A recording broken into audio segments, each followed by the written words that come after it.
My name is Anat Sultan-Dadon, and I'm the Consul General of Israel to the Southeastern United States, based in Atlanta. Excellent. First off, what do you want people here in Metro Atlanta to know about this attack from Iran on Israel?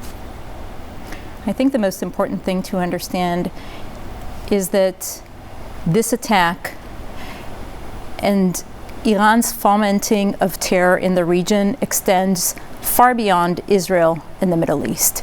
It really is a threat to us all. It is a threat to the entire free world. And I know you've been on calls, right, with your counterparts in Israel. What is the feeling there right now after this attack? We are pleased to have seen Israel's air defense protect Israel as it has done. We have a 99% success rate of interceptions of the rockets, missiles, and UAVs that were launched at Israel in Iran's attack yesterday, thanks to the Israel Defense System and thanks also to the coalition of countries, chief among them the United States, who have acted in support of Israel's defense against the Iranian attack. And you mentioned the support, like you said, from the U.S. during that specific attack, and how critical is U.S. support right now in light of Iran launching this attack on Israel?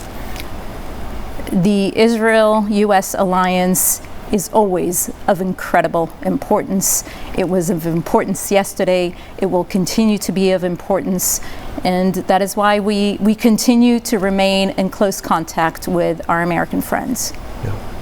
And I know the U.S. is really urging restraint right now, and saying the attack wasn't really successful. Let's just leave it there. But what are you hearing as far as Israel's plans for possible retaliation against Iran?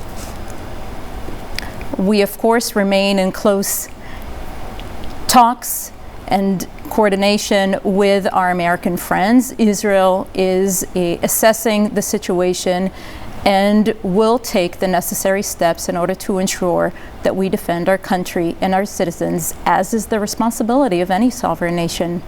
Yeah.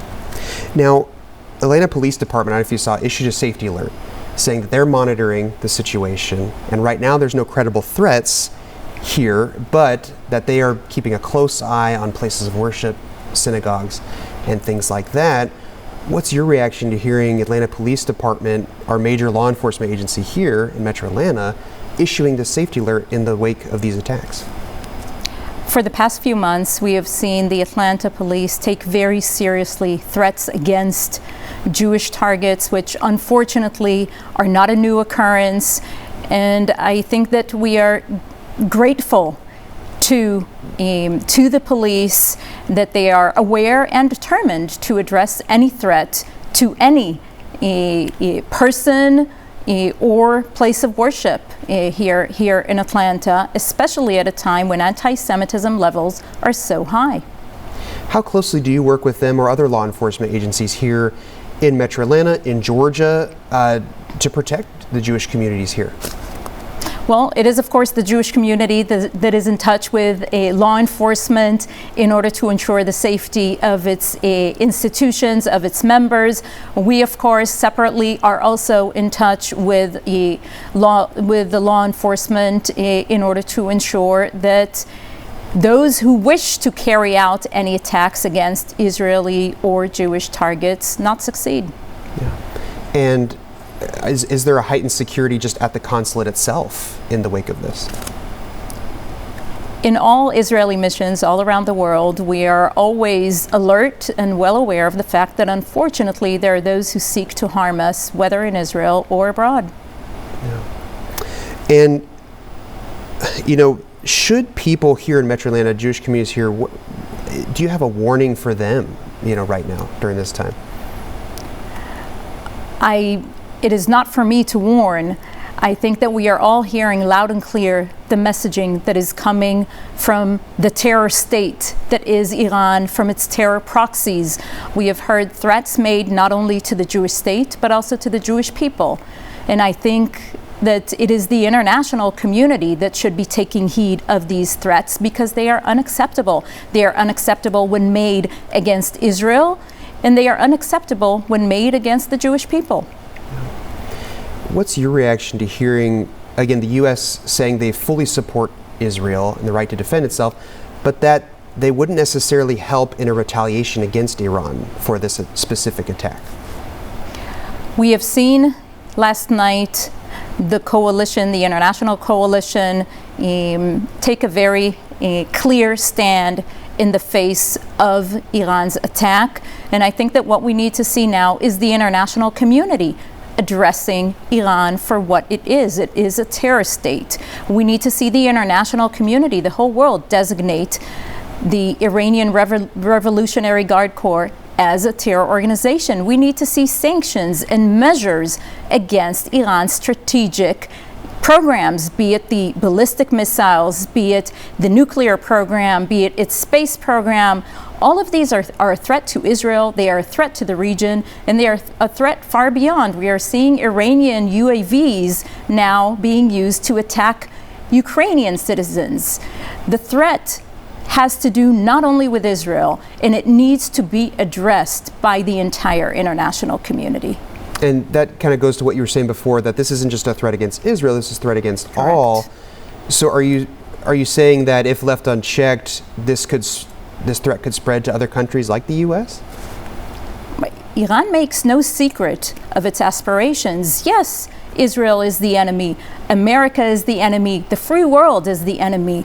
Anyone who does not ascribe to their radical Islamist ideology, that is what they seek to sow in the region, in the world, and that is what we all should be standing strong in order to ensure that they not have the capabilities to carry out their attacks.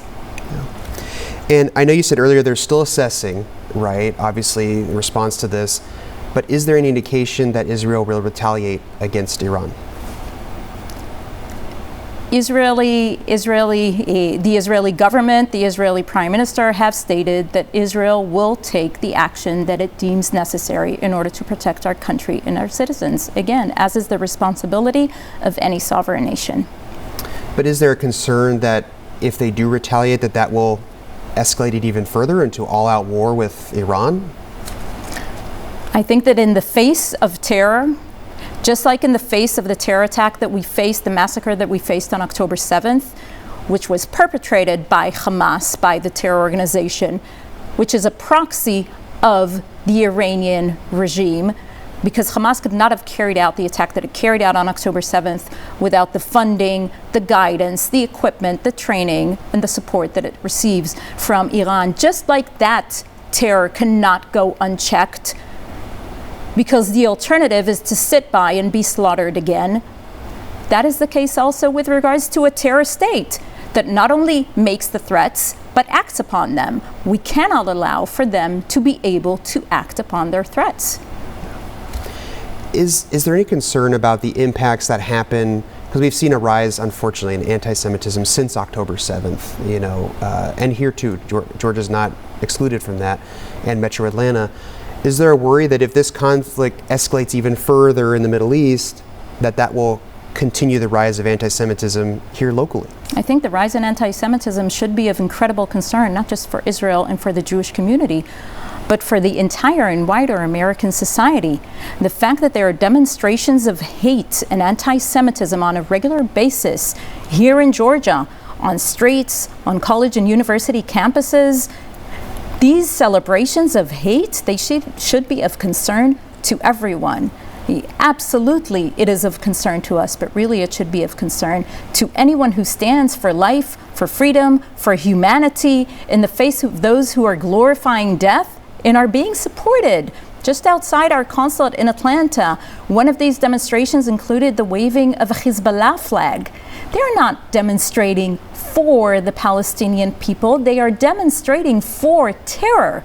And they make no secret of that. And I think absolutely that should be of concern to American society.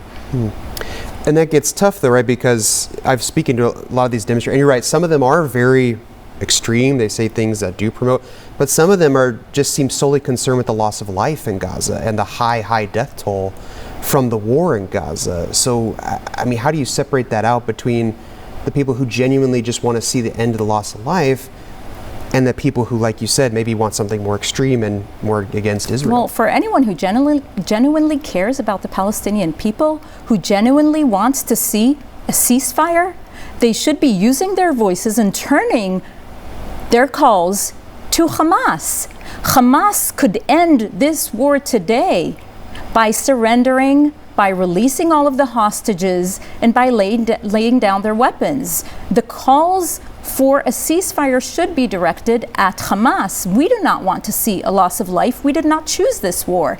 Unfortunately, the reality of any war is a tragic loss of life. The war could be over today if they released all of the hostages, laid down their weapons, and surrendered. Now, I know Israel did withdraw some troops, right, from Gaza before this attack from Iran, and we were hearing talks that there could be a ceasefire imminent and more exchange of hostages and prisoners.